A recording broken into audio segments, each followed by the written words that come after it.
Dinosaur এখনও পর্যন্ত বেঁচে আছে আমাদের পৃথিবীতে, বাট কী করে সম্ভব, তাই না?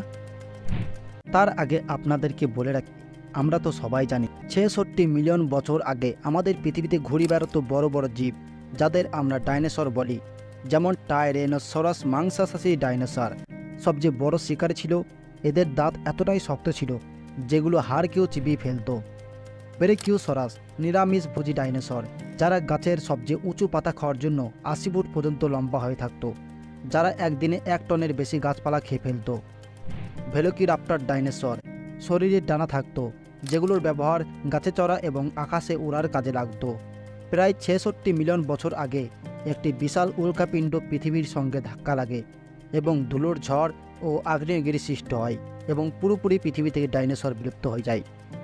কিন্তু এখনও পর্যন্ত ডাইনোসর বেঁচে আছে, এটা বিশ্বাস করা যাচ্ছে না, তাই না?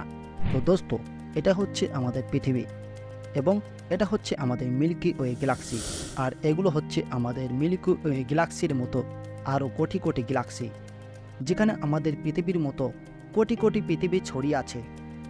ধরুন এই পৃথিবীতে আপনার বয়স 23, বাট মহাবিশ্বে ছড়িয়ে থাকা অন্য পৃথিবীতে আপনার বয়স 2 বছর। এগুলোকে প্যারালাল ইউনিভার্স বলা হয়ে থাকে।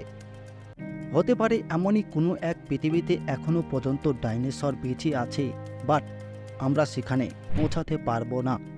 আবার হতে পারে আমাদের পৃথিবীর মতো অন্য কোনো এক গ্রহে ডাইনোসরের মতো অন্য কোনো জীব সৃষ্টি হয়েছে, বাট আসলে এগুলো বাস্তবে কতটা সম্ভব আজ পর্যন্ত কেউ সঠিক ব্যাখ্যা দিতে পারেনি।